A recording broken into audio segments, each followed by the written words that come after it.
So we'll move into cricket, and we were broadcasting. Well, we did our last podcast, which was delayed a little bit on day one of the India versus England fourth test, which again was another short test, finished up in 3 days this time. So they managed to pull out an extra session. A couple sessions, so it wasn't many. No, it wasn't much longer than the third. Yeah.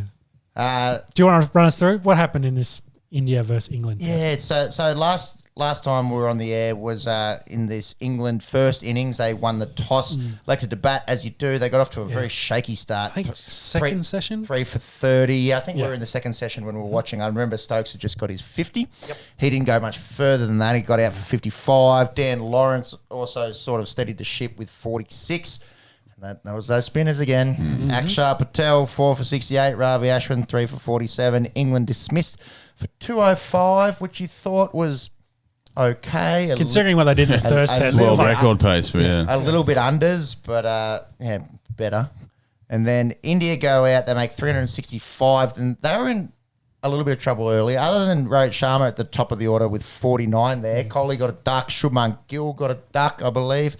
They were kind of in a little bit of trouble, and then how good is Rishabh Pant? Macca's best mate comes out. He needs to buy me a case of beer or something. I have saved that man's career. He couldn't hold a catch, and he was a slapper. And every time I check the Cricket Australia app, he's hit 100. It's not him. He's only got 20 million followers on Instagram.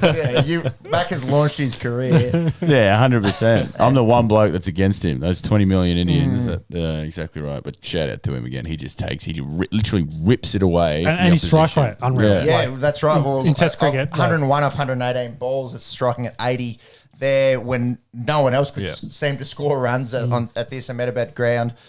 Pretty incredible. And Washington Sundar, just pick him as a bat. He's our boy. Him as a bat. He had 96 not in this. Didn't have to bowl much in this as well. No, and bowled fuck all. Yeah, he just goes in at 8 or 9 and bloody scores runs. Helps India bat deep as well. Yeah. So they got to 365 here. Great score. Yeah, so what's that, 150 run lead? Yep, on the nose. 160 run lead. Sorry, yes. Quick math. Stokes, we're talking about, just going, Rishabh Pant, lazy 4.5 million followers. So he's not cold. He's not cold. That's surprising, actually. Yeah, that is quite surprising. 4.5 million. Yes, we're talking about Stokes, how he was going to have to open the bowling, and he really stepped up. He had 4 for 89 from 27 overs. England obviously only went with Jimmy Anderson as their front line quick. 3 for 44 he had. The spinners, though. The spinners, they bowled 62 overs, so this is between Leach, Bess and Root. 2 for 216. After Akshar and Ravi did what they did in the first innings and what they were to do in just a sec. Yeah, that's unders from them, isn't it? I think that they missed a trick. They went a test too late with, you probably only needed the one quick, the test before. That one they had in 2 days. That's probably when you just... They picked the wrong team for the wrong... Yeah, they were delayed a game. And look, God, hindsight's brilliant. You can pick the best team a day later or a week later and then you get stuck. But that's, we talk about the spinners dominating this series. 60 overs for 2 wickets. 62 overs. Actually, 62 for 2, yeah. And again, spinners, Dom Bess, he could be, Jack Leach seemed to have, looked like an international cricketer. Dom Bess is young and learning. Joe Root, he took that 5 for 8, but he's not, Kuldeep Yadav is a frontline spinner. Yep. Joe Root's one of the best bats in the world. He can't. So that's the difference there. That's the difference. How many overs did Root end up bowling there? It was still quite a few. 18. 18, yeah. Solid outing for him. Yeah. So do you think... I know that we talked about the policy and letting him go home. Do you think England would have done better with Ali in the side? No. Well, better. I think he would have got some good stats. I don't think he is the match winner. I think they were vastly different. Would he have turned the series, I should say? No, I don't think so. I think you just watch the way Pant and Sundar were playing these spinners. They weren't worried about the spin at all? No. Whether it was Moeen Ali or Dom Bess or Jack Leach or whoever it was, I think they were reasonably comfortable. would it have turned the series? No, maybe. These boys are comfortable batting on spinning decks, so And this, they're happy to slap them around a bit. This second time round at Ahmedabad, it definitely wasn't.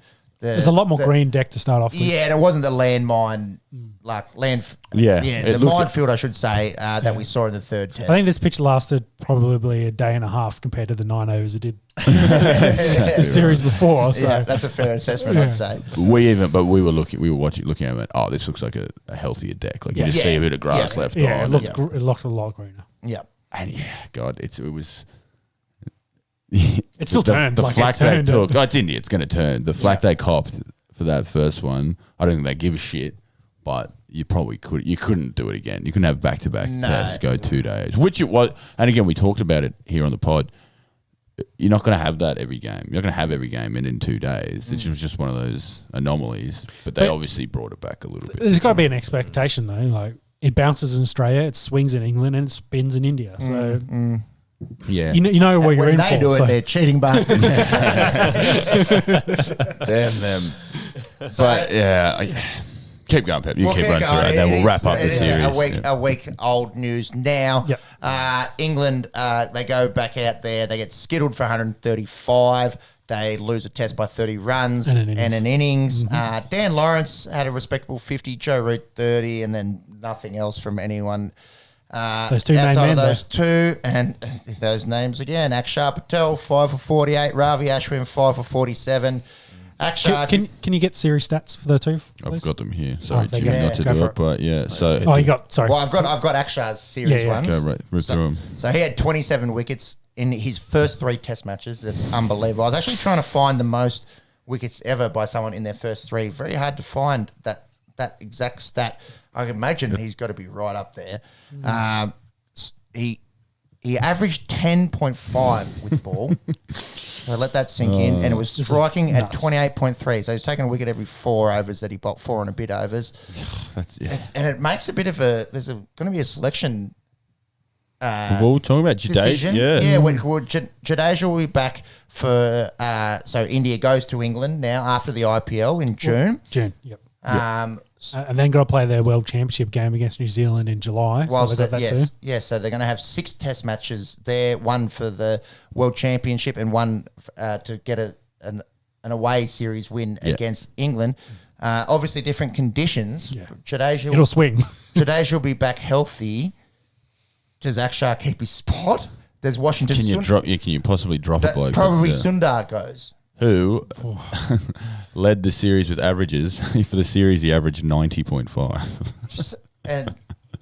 But he made 180 runs, so which is still very good across 4 innings. So he missed 1 match as well. So it was 3 games. 4 innings. So again, we've talked about the last couple of weeks, the pool of depth they have, and they are now being able to pick horses for courses, which is where world cricket is now. But is this a bit of a problem for India, though, being England, where they might play 3 quicks and 1 spinner? So they pick Ashwin and then Patel and Jadeja and Sundar, maybe all 3 miss out.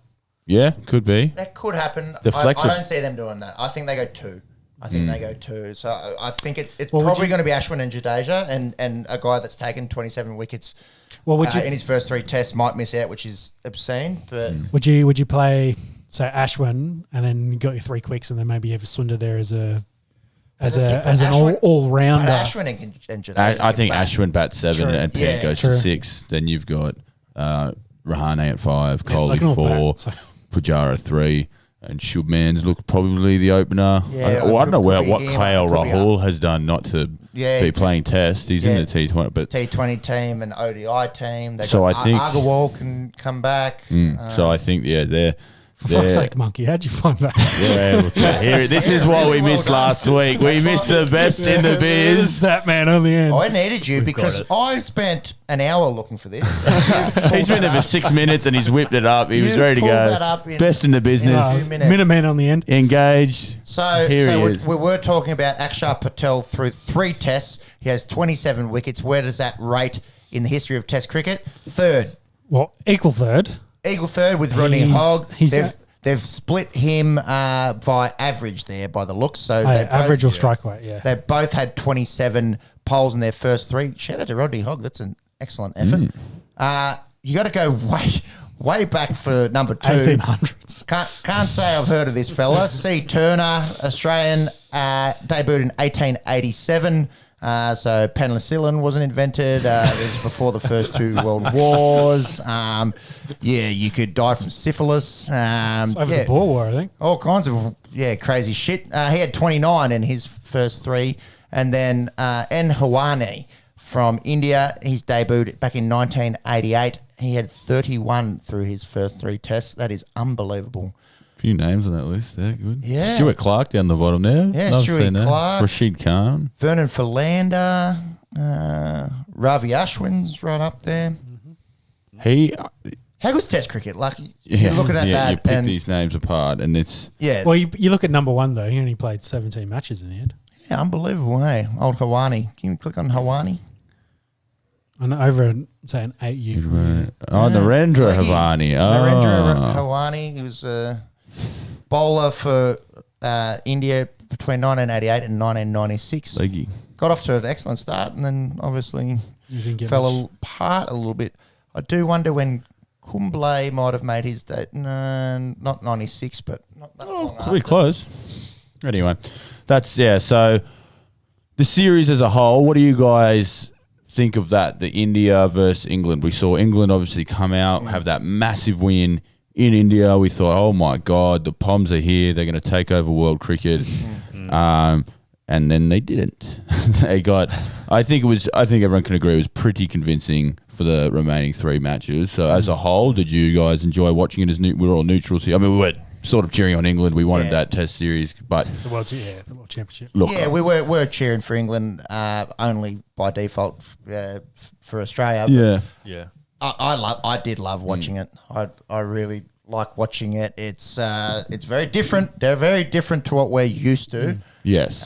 Yes. And that's where the uproar comes, I think. We're not used to spinning a team out for that quickly. We'll get to the Sheffield Shield in just a second. What happened to the Gabba where there was about 1,000 runs, no result. And so I guess you're seeing a result that it brings a draw out of the equation. It's just different to what we're used to. My thoughts, I thought in the last, say, 3 games, England couldn't pick the right team, whereas India seemed to pick the right guys. They knew the conditions, they knew the pitch, so they picked the right teams. There's that home field advantage. There is that home field advantage. It definitely, was always going to lean toward them in that regards. Could England have done more? Could they have been better? Possibly. Root didn't fire really after that first test. But give credit to India, like they just played better in those last 3. Yeah. They had a good kick up of the bum and they got good pitches for themselves, good conditions, home field advantage, etc. And they went out and dominated those last 3 tests to take that 3-1 win. I can't think of anyone Root hit that 200 in the first. He obviously took a fifer as well, and I think made that game closer. He was, you can't fault him. I think someone like Dan Lawrence showed his ticker. Yep. He actually did all right. A few 50s obviously didn't go on. Yeah, I mean, he averaged 24. So we're not saying he killed it, but he actually stopped the flow. Ben Folkes there, like you said, he was very tidy behind the stumps. But it's really all about India. Like we're talking about these new guys, Akshar Patel, Washington Sundar. These are the guys, Shubman Gill, who's building. Like they are young and they've got this mix of like Pujara, who's killed us the last, twice he's come down here. Really did nothing. Didn't have to. Yeah. So like Kohli didn't. Oh, Kohli, exactly. Like imagine when he starts to fire. And it's scary. It's very scary because if they go to England and win now, that's massive. Because if you can do Australia, win at home, win in England, that's 3 completely different sets of conditions. Conditions. Yeah. You can't ask for a better 12 months. Yeah, and then we got to start having the discussion about, okay, well, is this one of the best Test cricket teams ever? Which is not a discussion I want to have anytime soon. Obviously, growing up with the Australian teams of the 90s and but noughties, you'd say you got to start considering it. Yeah. That being said, like their test team isn't set. Like they can pick and choose whatever bowlers they want. Like, they've got a great problem there. Yeah, but if they win, is crazy. Yeah. If they win in England, you got to say that they're number 1 Test team. They've just beaten one at home and they've one of probably the two most dominant. You've got to put them in one. You just can't. Yeah. You can't say no to that. Well, when they break Steve Ward's record of was it 16 consecutive? No, they got to go to New Zealand and beat the Kiwis. That's right. Well, no, that's in Lords, so they'll actually have an advantage because they'll be because it's very similar to New Zealand, but they'll be in England. Getting used to the conditions. the So again, if they can 5 beat tests. England at England, they can surely beat New Zealand at England. No, don't worry about these Australians. Just back in the Kiwis, our brothers. Yeah, little Up to brother. New Zealand. Yeah, Up to go New to the Zealand. Yeah, we're going for the little brother. But- Sorry to our Indian listeners. Just going back, it was, I think, Kumble that ended this Narendra Hawani's career. Started in Yeah, so they were 1990. essentially they're both leggies competing for the same spot, and after getting off to a rip roaring start, Hawani just sort of faded, and he ended up playing 17 tests. Hard bit of a Stuart McGill. Stuart Shane McGill, Hollis if you would, system, you would, Yeah. But yeah, so that was the series. Yeah, I agree. I thought it was a great spectacle. Good to watch. Good to be here chatting about it. Yep. And again, I don't think there was the same 11 for either team back to back, which is pretty cool. It can be hard, but it's good to see, I think. And they've just moved into the 1 days now, which is pretty good. Pepsi's going to run through that just after he grabs him and myself a beer. No, bugger it, I'll do it. He's getting the beers. So the first T20 happened. I'll do this a bit quickly because we are a week sort of behind. Yeah, run through it. England win the first T20 pretty dominantly, actually. India score 124. Jofra Archer, the man to do the damage. So he's obviously back feeling from that elbow or arm injury that he had. Took 3 for. Jason Roy opening the batting, did most of the damage with a 49. They've got a good T20. They've got a very. I think they're the reigning white ball champs. So with the World Cup coming up now, it's crazy how you've got to now flick your switch and again pick a whole new team to play a whole new nearly Different sport. sport. Yeah, different sport. Different sport. T20 cricket. Joe And Root look, doesn't play in the T20. That's crazy. Yeah, it's interesting. me, You'd think yeah. he'd be your Smudge or your Labuschagne. Just I don't know. But they've got a they're very English good batting top stocks, batting. and we were talking about all these guys that are like your Roys and I think Livingston didn't even. I don't think he played in these. They've got some unreal. David Milan, they're hitting stocks. It's interesting that English. it doesn't translate. Like Ben Stokes, he is one player you can pick in every. If there's a game of cricket on, you want Ben Stokes in there. He's So a pick and stick. So you can build that around him, which is pretty good for England. Onto the second T20, it was a much better spectacle, but England went out. They made 160. Roy again in the 40s.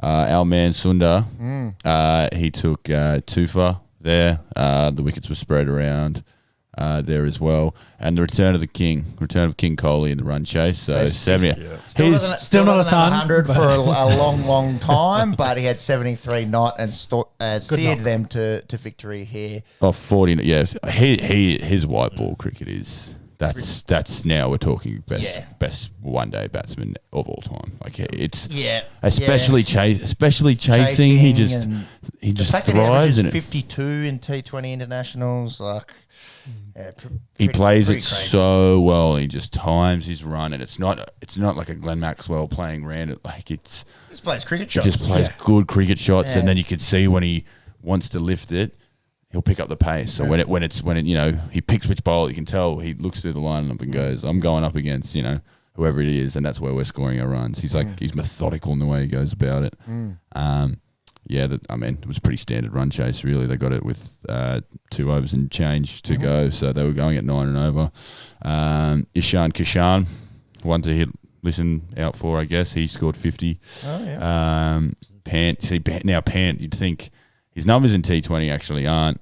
Yeah, what you'd expect. Yeah. Before how flashy he is at Test cricket, but he chipped in with another 20 odd, and they did it quite easy. But with the IPL coming up as well, you'd imagine the Indians really IPL into a World Cup later this year. You think they really start to step it up, and if they could win those 3 Test series, and then World Cup, a T20 World Cup, we're talking about dominant force. That's it. I don't know how else to Do you describe guys it, really. do you guys see anyone winning this World Cup outside of India and England? Again, the same man who may have some money on Pappenhausen to win the Dally M has some money on the Kiwis to win the T20 World Cup. Yeah. From what I've seen. Their T20 balance is very good, and they've got a good pool. Like those 2 opening bowlers, Southey and Bolt, will just swing the new ball. Santon has come on as one of the really good all-rounders. And they've got the ability to pick. Well, if Jamison comes along... Jamison, I think you'll see in the IPL, he'll come along very well. He hits a big ball as well. And then you can sort of then mix and match. If you want a spinner, you can play Ish Sodhi, who's very handy in one-day cricket. Or if you want another quick, we'll they've get got to that in a second. They've got a couple of quicks that can come in as well. So they're flexible. They've got big hitting at the top. They've got Kane Williamson in the middle. I think they're a real house chat. Yeah. And you probably can't count the Australians out. They've just got to hit a random form. They've got the talent. Like there's talent in the side. Well, if we're going to talk about New Zealand being a smoky, you talk about Australia being a smoky. Obviously, of those four, that's the four. Like that's cricket. Well, unfortunately, that's where world cricket's at right now. But and India going to be very difficult to beat that home field advantage. Anyways, that's 6 months away. Yeah, so India currently got a 5-game series against England in the T20, so they're up, of course, 1-1 in that, and there's 3 one-day games to follow from that. Yep, and then into the IPL.